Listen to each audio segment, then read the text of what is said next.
Hello everyone, I welcome you all to this incredible platform of Indologus। तो आज के इस वीडियो में हम डिस्कस करने वाले हैं ग्रुप डी एग्जाम 2026 की जो अभी शिफ्ट्स चल रही हैं उनमें साइंस के जो क्वेश्चंस पूछे थे उनका एनालिसिस करेंगे इस पर्टिकुलर वीडियो में। तो चलिए स्टार्ट करते हैं with the first question and that is during plant translocation by which physiological mechanism does sucrose enter the sieve tube elements of the phloem against the concentration gradient। तो simple words में अगर हम बात करें तो हमें पूछा है कि प्लांट में जो ट्रांसलोकेशन होता है, फर्स्ट ऑफ ऑल ट्रांसलोकेशन क्या होता है, तो काइंड ऑफ फूड का ट्रांसपोर्ट ही ट्रांसलोकेशन कहा जाता है। और जब ये ट्रांसलोकेशन सीव ट्यूब में होता है, sieve tube is a part of phloem और फ्लोएम भी फूड ट्रांसपोर्ट के लिए रिस्पॉन्सिबल होता है। तो जब ये food transport against the concentration gradient होता है तो इस टाइप के ट्रांसपोर्ट को हम एक्टिव ट्रांसपोर्ट कहते हैं। जबकि अगर ये transport in favour of concentration हो तो इसे पैसिव ट्रांसपोर्ट के नाम से जाना जाता है। सो option B should be the correct answer for this question. आपको ध्यान में रखना है कि जो एक्टिव ट्रांसपोर्ट है ये अगेंस्ट द कॉन्सेंट्रेशन ग्रेडियंट होता है और इस केस में हमें एनर्जी रिक्वायर्ड रहती है। जबकि अगर हम बात करें पैसिव ट्रांसपोर्ट की तो इसमें किसी भी तरीके की सेलुलर एनर्जी रिक्वायर्ड नहीं रहती है। Next question, what is the primary traditional usage of the synthetic chemical compound DDT जिसका फुल फॉर्म है डाइक्लोरो डाइफेनाइल ट्राइक्लोरोइथेन। तो हमें बताना है कि इसका यूज क्या होता है डीडीटी का। तो डीडीटी की बात करें तो ये एक तरीके का इंसेक्टिसाइड है जो पेस्ट कंट्रोल के लिए काम आता है। तो option B will be the correct answer. DDT की बात करें तो इसका फुल फॉर्म हम देख चुके हैं और ये काइंड ऑफ ऑर्गेनोक्लोरीन होता है, एक सिंथेटिक पेस्टिसाइड कंट्रोल, यानी कि जब हमारी क्रॉप्स में जो पेस्ट होते हैं जो हमारी क्रॉप को खराब करते हैं इनको एक तरीके से किल करने के लिए इसका यूज किया जाता है। एक तरीके से ऑर्गेनोक्लोरीन इंसेक्टिसाइड है डीडीटी। ये वाइडली यूज होता है एग्रीकल्चरल पेस्ट के लिए और डिजीज वेक्टर्स लाइक मॉस्किटोज के लिए भी इसका यूज होता है। अगर हम बात करें डीडीटी की तो एक तरीके से एनवायरनमेंट में ये टॉक्सिन्स प्रोवाइड करता है जिसकी वजह से ये टॉक्सिन्स हमारी बॉडी में आते हैं through the process of biomagnification. So this is also an important concept जो हम आगे डिस्कस करेंगे।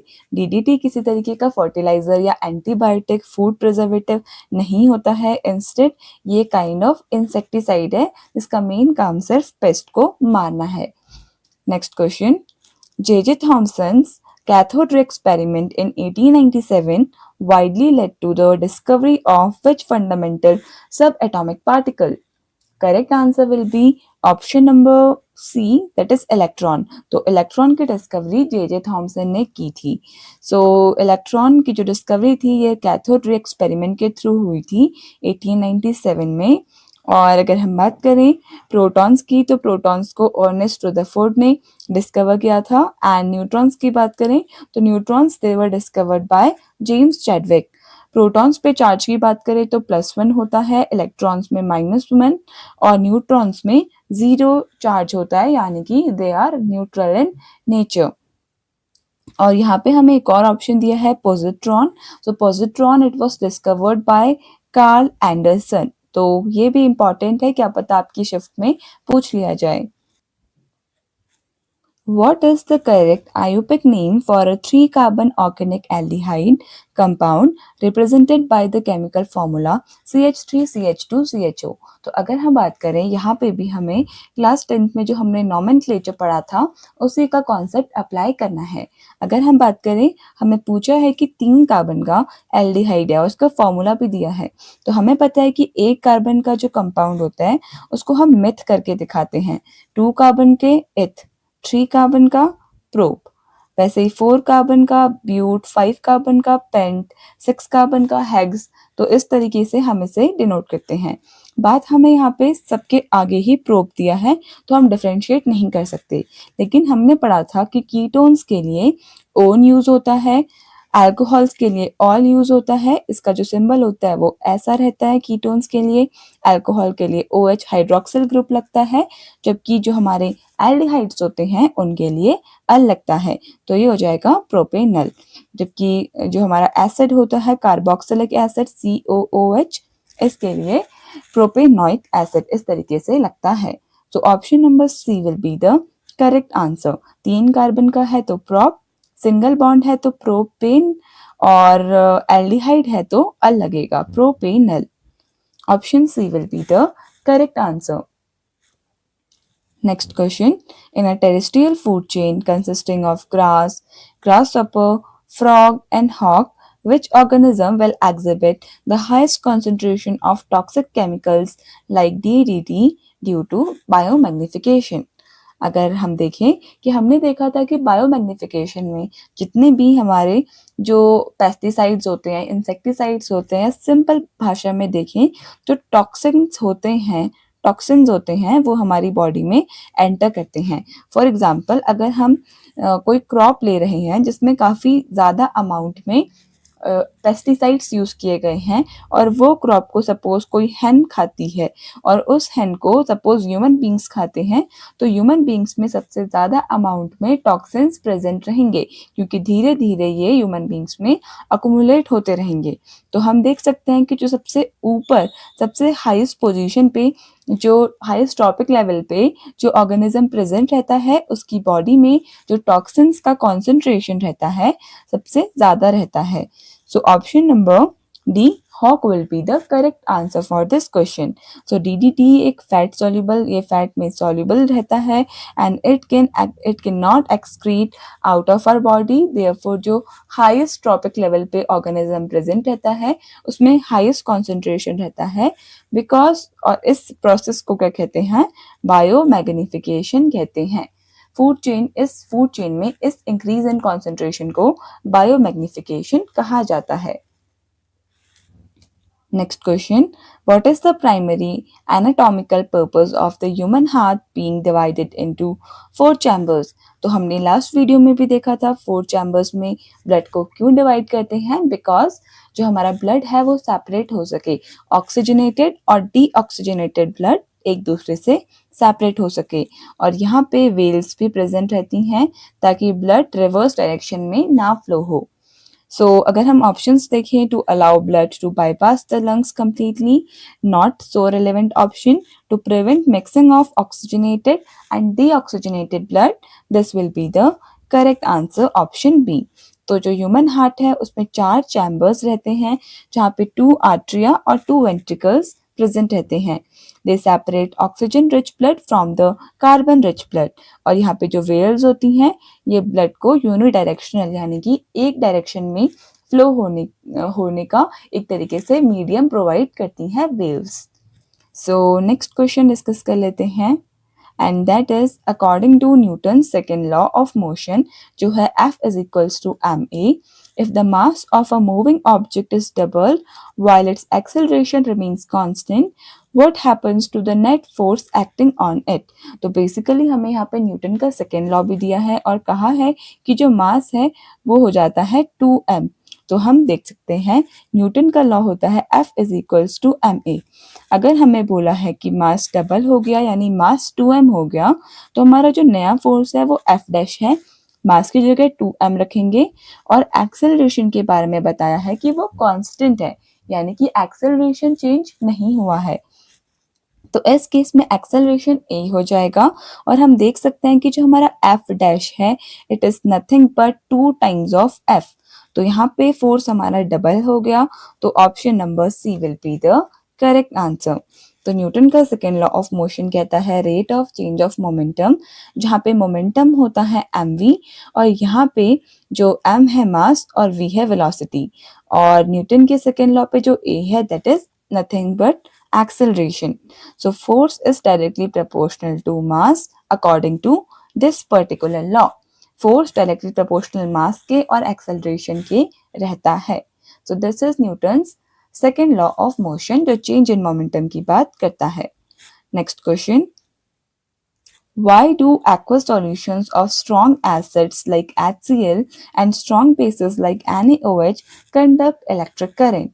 So basically अगर हम बात करें HCl की, तो HCl को अगर हम वाटर में डालेंगे तो बेसिकली इसके जो आयंस हैं वो डिसोशिएट हो जाएंगे, ये कन्वर्ट हो जाएगा H+ में और Cl नेगेटिव में।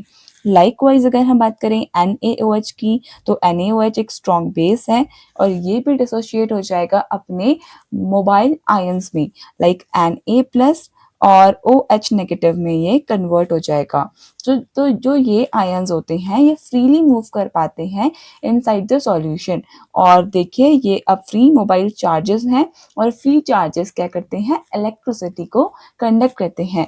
जैसे कि हम जानते हैं कि NaOH और HCl दोनों ही स्ट्रॉन्ग इलेक्ट्रोलाइट्स हैं, ये आयनाइज हो जाएंगे क्योंकि ये डिसोशिएट हो गए हैं और इसलिए ये इलेक्ट्रिसिटी को कंडक्ट करेंगे। तो ऑप्शंस को अगर हम देखें, they contain free electrons in liquid form, not the correct answer. They dissociate into mobile ions, बिल्कुल सही, कि जो ये हमने देखा था कैसे इनका डिसोसिएशन होता है वाटर में, और तो ये डिसोशिएट हो जाएंगे मोबाइल आयंस में वाटर में, तो इस वजह से ये इलेक्ट्रिसिटी को क्या करेंगे, कंडक्ट करेंगे। जैसे कि हम देख सकते हैं कि अगर आपने देखा होगा कि हमने बचपन में भी एग्जाम्पल पढ़ा था कि अगर हम सॉल्ट वाटर में इलेक्ट्रिसिटी को पास करवाने की कोशिश करेंगे तो उससे हमें क्या मिलेगा, इलेक्ट्रिसिटी जनरेट हो जाएगी सॉल्ट वाटर में, क्योंकि उसमें आयंस रहते हैं। जबकि अगर हम डिस्टिल्ड वाटर या प्योर वाटर में इलेक्ट्रिसिटी जनरेट करवाने की कोशिश करेंगे तो उससे इलेक्ट्रिसिटी जनरेट नहीं होगी। सो ये एक एक्सपेरिमेंट भी किया था हमने क्लास 10th में, तो मैं आपको स्टिल एम्फेसाइज कर रही हूँ कि जस्ट क्लास 10th तक की जो साइंस है दैट इज इनफ, और थोड़ा बहुत क्लास 11 के कुछ कॉन्सेप्ट्स जो हम आपको अपनी वीडियोस में बताते रहते हैं, आपको सिर्फ इतना ही करना है फॉर दिस पर्टिकुलर एग्जाम। तो चलिए फिलहाल इसके बारे में देखिए कि दीज आर बोथ इलेक्ट्रोलाइट्स, ये डिसोशिएट हो जाते हैं आयंस में एंड फ्रीली मूव करते हैं, देयरफॉर ये इलेक्ट्रिसिटी को कंडक्ट करते हैं।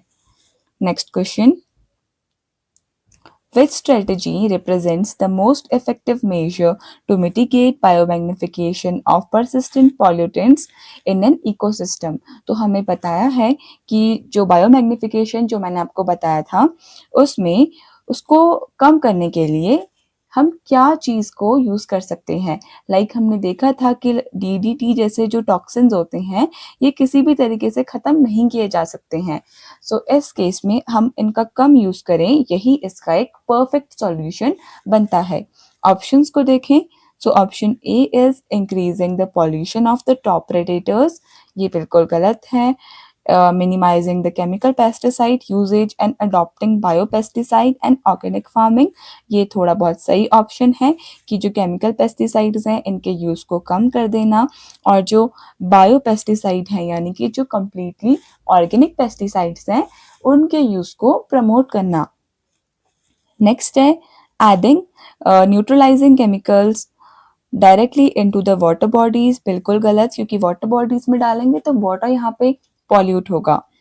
Boiling agricultural run off before drainage, ये थोड़ा बहुत सही हो सकता है but not too much relevant, so option B should be the correct answer for this question. Under the three kingdom classification system proposed by Ernest Haeckel in 1866, into which kingdom were microscopic organisms like bacteria originally placed? तो हमें बताया है कि 1866 में Ernest हैकल ने three kingdom classification किया था और इसके अकॉर्डिंग जो माइक्रो ऑर्गेनिजम्स थे उन्हें किस पार्ट में रखा था। तो करेक्ट आंसर हो जाएगा इस क्वेश्चन के लिए कि they were kept into kingdom Protista.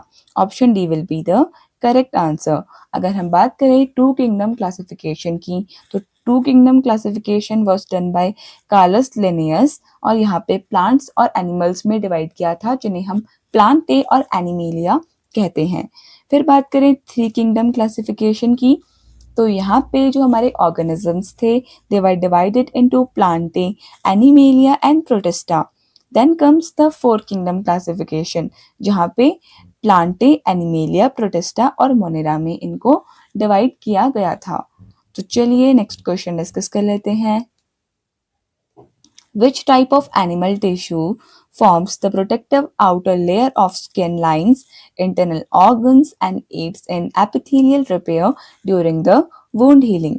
तो हमने देखा था लास्ट टाइम पे भी कि काफ़ी क्वेश्चंस पूछे जा रहे हैं टिश्यूज वाले टॉपिक से जो हम ऑलरेडी अपने चैनल पे कवर कर चुके हैं। अगर हम बात करें इस केस के लिए करेक्ट आंसर हो जाएगा ऑप्शन सी एपिथेलियल टिश्यूज। मैंने आपको काफ़ी बार बताया, इवन हमने जो अभी रिसेंट शिफ्ट्स डिस्कस की उसमें भी हमने देखा था कि जो हमारी प्रोटेक्टिव आउटर स्किन में जो लेयर रहती है वो एपिथेलियल टिश्यूज की रहती है, इंटरनल लाइनिंग में भी प्रेजेंट रहती है और एक तरीके से वाउंड हीलिंग को भी ये हेल्प करती है और वाउंड हीलिंग में विटामिन के भी रिस्पॉन्सिबल रहता है। एपिथेलियल टिश्यूज की बात करें तो थिकनेस के बेसिस में इनको 3 टाइप में क्लासिफाई किया है, जो है simple epithelial, stratified epithelial, pseudo stratified epithelial और शेप्स के बेसिस में स्क्वामस जो स्क्वायर शेप के होते हैं, क्यूबॉइडल शेप के क्यूबॉइडल एंड कॉलमनर शेप के एपिथेलियल टिश्यूज को क्लासिफाई किया गया है। Next question.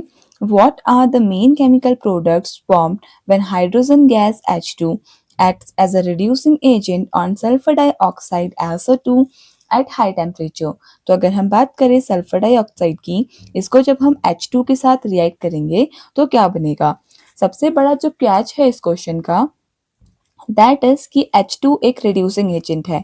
हमने पढ़ा था ऑक्सीडेशन और रिडक्शन में। ऑक्सीडेशन क्या होता है? Addition of oxygen and reduction क्या होता है? Removal of oxygen, simple words में। और अगर हम बात करें इस क्वेश्चन की तो इस क्वेश्चन के लिए रिलेवेंट होगा, अदरवाइज ऑक्सीडेशन और रिडक्शन की भी काफ़ी सारी डेफिनेशंस होती हैं जो हम ऑलरेडी डिस्कस कर चुके हैं और अगर आपको चाहिए तो हम आगे वाली वीडियोस भी बना सकते हैं ऑन दीज पर्टिकुलर टॉपिक्स। तो अगर हम बात करें, हमें क्वेश्चन ही बता रहा है कि H2 एक रिड्यूसिंग एजेंट है और जो एक रिड्यूसिंग एजेंट होता है उसका ही ऑक्सीडेशन होता है, यानी कि H2 के साथ यहाँ पे कहीं ना कहीं क्या लगेगा? O लगेगा, ऑक्सीजन लगेगा। तो हम यहाँ पे देखें तो यहाँ पे हमें क्लियर इंडिकेशन है कि H2O तो बनेगा, साथ में बचा सल्फर, तो यहाँ पे हम S लगा देंगे। बैलेंस करेंगे इक्वेशन को तो यहाँ पे 2 ऑक्सीजन प्रेजेंट हैं, इसके आगे 2 लगा देंगे, हाइड्रोजन बैलेंस करने पड़ेंगे, यहाँ पे भी 2 आ जाएगा। तो क्या बन जाएगा हमारा प्रोडक्ट? सल्फर और H2O। वैसे तो ये एक केमिकल रिएक्शन है जिसका आंसर हमें ऑलरेडी पता होना चाहिए क्योंकि एक काइंड ऑफ ये रिएक्शन है, केमिकल रिएक्शन है, बट यहाँ पे मैंने आपको कॉन्सेप्ट के साथ इसको एक्सप्लेन किया है। ये भी क्लास 10th में ही हमने पढ़ाई गई थी। सो अगर हम बात करें sulphur and H2O will be the correct answer for this question. Option B. Next question. Two resistors with resistance 4 ohm and 6 ohm are connected in parallel. What is the net equivalent resistance for the circuit? Last video में मैंने आपको इसका solution करना भी सिखाया था और आपको बताया था कि अगर पैरेलल में हमारा जो सर्किट लगेगा इस केस में 6 ओम और 4 ओम से कम का रेजिस्टेंस होगा। तो अगर आप ऑप्शंस देखें तो एक ऑप्शन 10 ओम तो कैंसिल हो जाता है, 5 ओम भी कैंसिल होगा, सबसे छोटे वाले से कम होगा, तो 4 से कम ही होना चाहिए। स्टिल यहाँ पे आप 50-50 कर सकते थे, पर हमें तो उसे सॉल्व करना भी मैंने आपको बताया था। पैरेलल के केस में 1/r is equals to 1/4 plus 1/6 होगा। सॉल्व करेंगे, नीचे हो जाएगा 4 6 24, ऊपर हो जाएगा 6 प्लस 4, यानी कि ये हो गया 10/24। तो 1/r की वैल्यू 10/24 है, तो आर पी यानी रेजिस्टेंस इन पैरेलल क्या हो जाएगा? 24/10 यानी कि 2.4। तो option number A will be the correct answer for this particular question. और यहाँ पे सॉल्यूशन भी दिया है। अगर ये सीरीज में होते तो हम क्या करते? तो सीरीज में होते तो हम 4 प्लस 6 को ऐड कर देते, ये हो जाता 10 ohms। Next question.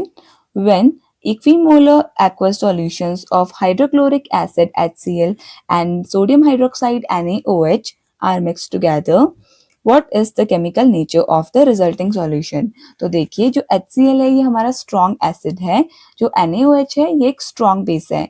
Strong acid और स्ट्रॉन्ग बेस जब मिलेंगे यानी NaOH के साथ जब HCl रिएक्ट करेगा तो आप देख सकते हैं कि यहाँ पे Na और ये Cl बाहर आ जाएगा, ये बन जाएगा NaCl यानी सॉल्ट बन गई, और बचा हुआ देखिए एक H और यहाँ पे OH क्या बन जाएगा, H2O।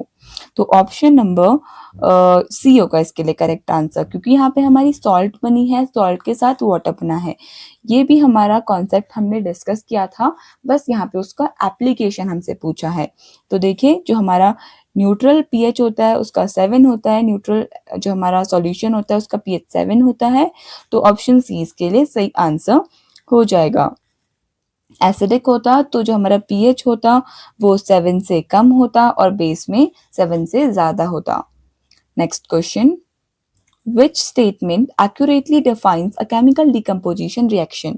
देखिए हमने ये क्वेश्चन भी हमने अपने साइंस वाली वीडियोस में डिस्कस किया था, जहाँ पे हमने देखा था कि डिकम्पोजिशन रिएक्शन एक ऐसी रिएक्शन होती है जहाँ पे एक पर्टिकुलर कंपाउंड का ब्रेक डाउन होता है into 2 or more simpler substances.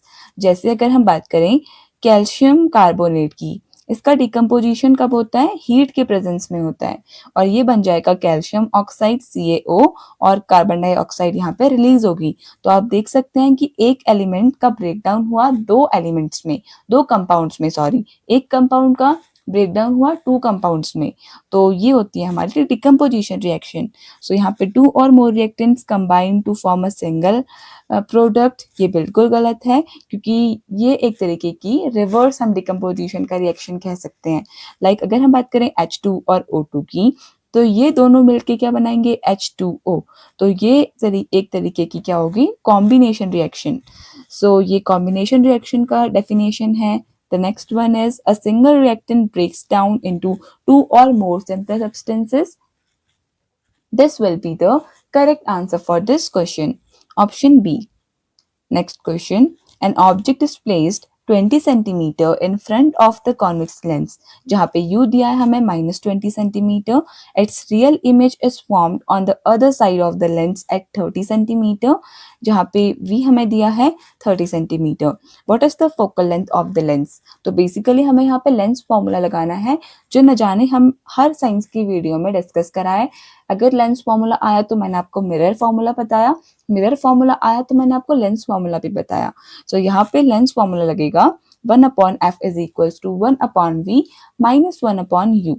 तो यहाँ पे अगर हम इसे अप्लाई करें 1/f, v की वैल्यू हमें दी है 30, और ये है हमारा कॉन्वेक्स लेंस। तो कॉन्वेक्स लेंस में हमारा u क्या हो जाता है, नेगेटिव, -20 हो जाएगा ये, और ये प्लस हो जाएगा। सिंपली सॉल्व करें तो ये हो जाएगा 20 + 30, और डिनोमिनेटर में 30 × 20। फर्दर सॉल्व करेंगे तो ऊपर बन जाएगा 50, डिनोमिनेटर में 30 × 20। आगे सॉल्व करेंगे, ये आ जाएगा 5/30, 2 * 60, ये हो जाएगा 1, ये हो जाएगा 12, 1/12। रिवर्स कर देंगे क्योंकि हम 1/f निकाल रहे थे, हमें क्या बताना है, फोकल लेंथ। तो फोकल लेंथ दोनों को उल्टा करेंगे तो ये हो जाएगा 12, तो +12 सेंटीमीटर्स के लिए सही आंसर हो जाएगा। आई होप आपको ये समझ आया होगा। Next question, which of the following statement is regarding the human nervous system? तो नर्वस सिस्टम से भी काफ़ी क्वेश्चंस आए हैं हमारे एग्जाम्स में। तो मैंने आपको लास्ट वीडियो में भी कहा था कि नर्वस सिस्टम से रिलेटेड आप पढ़ लीजिएगा, और काफ़ी चीज़ें हम भी बता चुके थे। तो फॉर नाउ अगर हम ऑप्शंस देखें तो नर्वस सिस्टम में न्यूरॉन्स प्रेजेंट रहते हैं, they transmit electrochemical signals throughout the body, correct है। The next one is nephron. 1000 बार मैंने आपको ये बता दिया था कि जो नेफ्रॉन होते हैं ये किडनीज में प्रेजेंट रहते हैं, मिलियंस ऑफ नेफ्रॉन्स किडनीज में प्रेजेंट रहते हैं, और ये फंक्शनल यूनिट रहता है हमारे कौन से सिस्टम का, एक्सक्रीटरी सिस्टम का।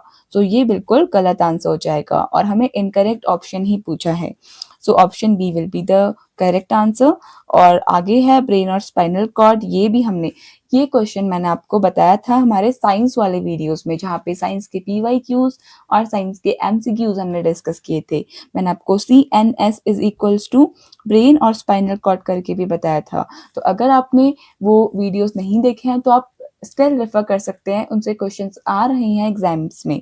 The next one is synapse. Synapse पे डिस्कस किया था कि सिनेप्स दो न्यूरॉन्स को एक तरीके से जोड़ते हैं। Next question, in chemistry what does atomicity refer to. तो एटोमिसिटी की बात करें तो एटोमिसिटी का मतलब होता है total number of constituent atoms in one molecule. अगर हम बात करें सपोज H2 की बात करें तो H2 में कितने एटम्स हैं, देखिए 2 एटम्स हैं क्योंकि यहाँ पे H2 है। इसके अलावा अगर हम बात करें O3 ओजोन की बात करें तो ओजोन में आप देख सकते हैं 3 एटम्स प्रेजेंट हैं। तो एटोमिसिटी का मतलब होता है कि total number of atoms present in one molecule of an element. So इसके लिए करेक्ट आंसर हो जाएगा total number of atoms, sorry, the total number of electrons to form atoms, valential, wrong. The next one is total number of protons, ये भी नहीं. Total number of constituent atoms present in a one molecule of a substance. Option C will be the correct answer for this question. Next question discuss कर लेते हैं. When opening bottle cap using standard bottle opener, which element or force is primarily resisted by the opener? तो basically यहाँ पे जब हम एक bottle को ओपनर से ओपन करने की कोशिश करते हैं तो उसमें प्रेजेंट रहता है रेजिस्टेंस ऑफ द कैप, यानी कि काइंड ऑफ लोड प्रेजेंट रहता है। और जो बोतल है, बोतल ओपनर, ये तरीके से लिवर की तरह काम करती है। और हमने देखा था लिवर के भी 3 कंपोनेंट्स होते हैं। बेसिकली ये क्लास 11th फिजिक्स का पार्ट है। अगर हम बात करें लिवर की तो लिवर के 3 कंपोनेंट्स रहते हैं। The first one is fulcrum, second one is effort, and third one is load. Next question, parallel light rays incident on a convex mirror with a radius of curvature 50 cm will appear to diverge from a point located at a distance behind the mirror. तो हमें basically पूछा है कि जब parallel raise को incident किया जाएगा एक कॉन्वेक्स मिरर पे तो इस केस में क्या होगा कि हमारा रेडियस ऑफ कर्वेचर जो 50 सेंटीमीटर दिया है ये कहाँ पे डाइवर्ज करेगा। तो बेसिकली ये डाइवर्ज करेगा हमारे फोकस में। सो अगर हम बात करें कि फोकस क्या होगा इस केस में, फोकल लेंथ क्या होगी, it will be half of the radius of curvature. Radius of curvature 50 दिया है तो फोकल लेंथ हो जाएगी हमारी 25 सेंटीमीटर। और जो हमारा कॉन्वेक्स मिरर होता है इस केस में जो हमारी इमेज होती है, हमने 2 केस पढ़े थे इसके इमेज के थ्रू, दोनों केस में हमारे जो इमेज है वो पीछे ही बनती है।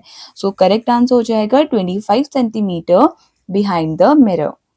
So option B will be the correct answer for this question.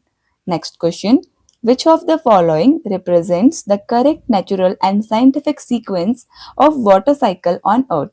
तो वाटर साइकिल की बात करें तो वाटर साइकिल में अगर हम बात करें ये हमारा ओशन है।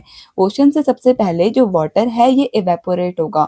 तो वाटर का इवेपोरेट यानी कि वाटर का गर्म होके वाटर ड्रॉपलेट्स में कन्वर्ट होना, वेपर में कन्वर्ट होना इज सिंपली इवेपोरेशन। तो यहाँ पे ये वाटर ड्रॉपलेट्स इकट्ठा होंगी और क्लाउड्स बन जाएगा। तो सबसे पहले हमने देखा कि वाटर गर्म होके जब गैस में कन्वर्ट होता है काइंड ऑफ वो इवेपोरेशन रहता है। इवेपोरेशन के बाद क्या होगा कि इवेपोरेशन होने के बाद जो हमारा वाटर वेपर है वो टाइनी ड्रॉपलेट्स में कन्वर्ट हो जाएगा, that will B condensation. Clouds बनने की जो प्रोसेस है दैट इज कंडेंसेशन। लिक्विड का वाटर वेपर बनना इज एवेपोरेशन, वाटर वेपर का ट्राइनी ड्रॉपलेट्स क्लाउड में बनना इज कंडेंसेशन। और यहाँ के बाद कंडेंसेशन के बाद जो ये वाटर वेपर्स हैं इनका नीचे वापस जमीन में गिरना रेन की फॉर्म में इज प्रेसिपिटेशन। सो इसका ऑर्डर हो जाएगा evaporation, condensation and precipitation. Option B will be the correct answer. So next question is to determine the atomic mass of an unknown chemical element, which basic parameter must be known first. तो अगर हमें किसी का atomic mass बताना है तो हमें सबसे पहले क्या पता होना चाहिए। अगर मैं आपको बोलूं कि आपको कैल्शियम का मास बताना है तो इसके लिए आपको सबसे पहले इसका क्या पता होना चाहिए, इसका एटॉमिक नंबर पता होना चाहिए।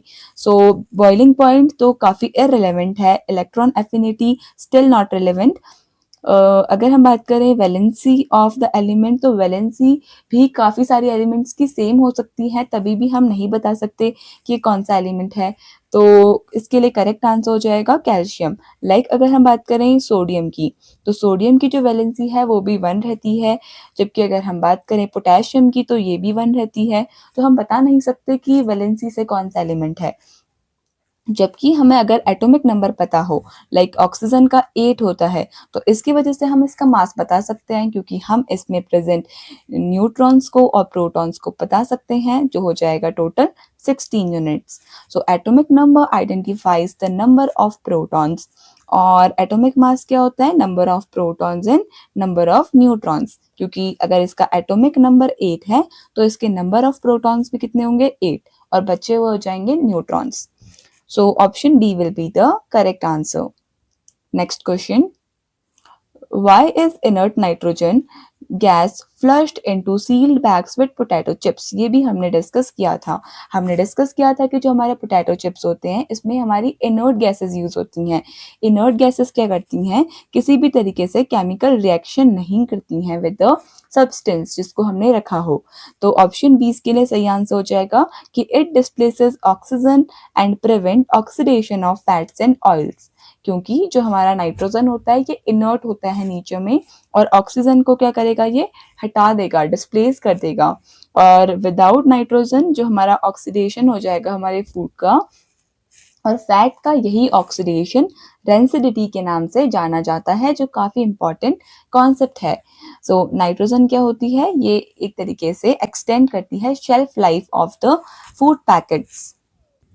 Next question. An electrical appliance is rated at 1000 watt at 220 volt. If the operating voltage drops to 110 volt, what will be the revised power consumption? तो यहाँ पे जो हमने पावर का फॉर्मूला यूज किया है, that is v square upon r। और तो पावर के बहुत सारे फॉर्मूले होते हैं, like p is equals to V I, power is equals to I square r। तो इस तरीके से यहाँ पे जो यूज करेंगे हम, वो करेंगे v स्क्वायर अपॉन r, क्योंकि जो हमारा इंटरनल रेजिस्टेंस है वही डिफाइन करेगा हमारी इस केस में पावर। तो हम यहाँ पे यूज करेंगे power is equals to V square upon R. जहाँ पे हमें रेजिस्टेंस निकालना है, तो ये हो जाएगा वी स्क्वायर अपॉन पी, और वी स्क्वायर, वी का स्क्वायर यानी 220 का स्क्वायर अपॉन 1000 करेंगे तो 48.4 ओम आ जाएगा। जबकि अगर हम इसे 110 वोल्ट पे नापें, तो जो हमारी पावर आएगी दैट विल बी 250 वॉट, क्योंकि रेजिस्टेंस इस केस में कांस्टेंट ही रहेगा, क्योंकि हम सेम अप्लायंस की बात कर रहे हैं। तो करेक्ट आंसर हो जाएगा इसके लिए 250 वॉट। सिंपल न्यूमेरिकल है, और आपको बस फॉर्मूला याद होना चाहिए। If a sound wave travels at a speed of 250 meters per second and has a wavelength of 0.5 meter, what is the frequency? तो यहाँ पे हम बस फॉर्मूला यूज करेंगे, और मैंने आपको फॉर्मूले का भी ऑल्टरनेटिव बताया था।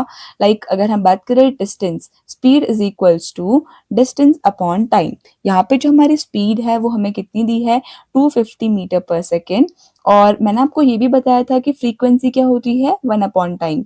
तो यहाँ पे डिस्टेंस अपॉन टाइम में आप इसको डिस्टेंस इनटू एफ लिख सकते हैं। लिख सकते हैं, बिल्कुल लिख सकते हैं। जहाँ पे हमारे जो डिस्टेंस है वो नथिंग बट वेवलेंथ होती है, तो 0.5 इंटू एफ कर देंगे। अब यहाँ पे डेसिमल हटाएंगे, यहाँ पे एक्स्ट्रा जीरो आ जाएगा। 5 5 ज़ा 25, तो 500 हर्ट्ज इसके लिए option A will be the answer. Next question. What term describes the displacement covered by a moving object per unit time along a straight line in a specific direction? तो काफी बार मैंने आपको बताया था कि स्पीड क्या होती है? सिंपल डिस्टेंस अपॉन टाइम, जहाँ पे डिस्टेंस हमारा मैग्नीट्यूड रहता है। जबकि अगर हम बात करें वेलोसिटी की, तो वेलोसिटी होता है डिस्प्लेसमेंट अपॉन टाइम। डिस्प्लेसमेंट क्या होता है? Distance with a particular direction. So यहाँ पे जो हमारा करेक्ट आंसर हो जाएगा that will be the velocity, linear velocity. Option number C should be the correct answer for this question. So for now the next question is, before this यहाँ पे वही दिया है, वेलोसिटी एक वेक्टर क्वांटिटी होती है, स्पीड डिस्टेंस अपॉन टाइम होता है, वेलोसिटी डिस्प्लेसमेंट अपॉन टाइम होती है, और acceleration change in velocity upon time, यानी कि final velocity minus initial velocity upon time. ये फॉर्मूला भी यूज कर सकते हैं अगर न्यूमेरिकल आए तो।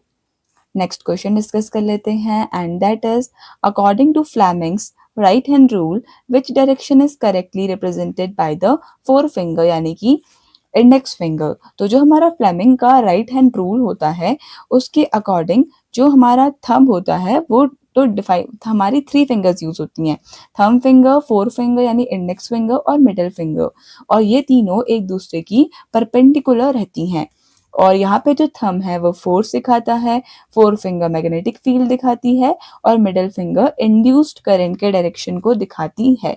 सो करेक्ट आंसर हो जाएगा, फोर फिंगर के लिए पूछा है तो magnetic field will be the correct answer. Inside which cell organelle does the main oxidative dependent stage of the aerobic respiration take place? तो करेक्ट आंसर हो जाएगा इसके लिए option C, that is mitochondria. तो mitochondria is the main site of aerobic respiration और यहाँ पे ATP का जनरेशन होता है। और mitochondria it is also known as powerhouse of the cell. और यहाँ पे जो ग्लाइकोलिसिस होती है ये सेल के साइटोप्लाज्म में स्टार्ट हो जाती है। फिर the major oxygen dependent stage जो रहता है ऑफ एरोबिक रेस्पिरेशन वो रहता है हमारा माइटोकॉन्ड्रिया। क्रेब्स साइकिल की बात करें तो ये माइटोकॉन्ड्रियल मैट्रिक्स में होती है, जबकि ऑक्सीडेटिव फॉस्फोराइलेशन ये ऑक्सीजन डिपेंडेंट रहती है और इनर माइक्रोकॉन्ड्रियल मेम्ब्रेन में होती है और इसके वजह से लार्ज अमाउंट ऑफ एटीपीज का भी जनरेशन होता है। किस प्रोसेस से? Oxidative phosphorylation. Next question discuss कर लेते हैं। The insight next question is, if two moving objects have the exact same velocity, which object will possess higher kinetic energy? तो kinetic energy का फॉर्मूला होता है 1/2 mv²। अगर v constant होगा तो जिसका मास ज्यादा होगा उसकी kinetic energy ज्यादा होगी। So lighter object with less mass, wrong. Heavier object with the more mass, this will be the correct answer for this question, option B. Next question, if the optical system forms an erect image that is 3 times magnified relative to the object, what is the linear magnification? तो magnification is nothing but height of the object upon height of the image upon height of the object। ये एक formula होता है magnification का। अगर हमें दिया है कि इमेज 3 गुना मैग्निफाइड है तो इसका जो मैग्निफिकेशन है वो हो जाएगा +3। Option A will be the correct answer. Also हमें बताया है कि जो हमारी इमेज है वो इरेक्ट है, तो इरेक्ट है और इन्वर्टेड नहीं है। अगर ये इन्वर्टेड होता तो हमारा मैग्निफिकेशन -3 होता। सो फिलहाल इसका जो मैग्निफिकेशन हो जाएगा +3 हो जाएगा। So option A will be the correct answer. So with this we come to an end of a video. I hope ये वीडियो आपके लिए यूजफुल रहा होगा, आपको सब कुछ समझ आया होगा। So thank you so much for watching this video and I would like to wish you all the very best for your coming examinations.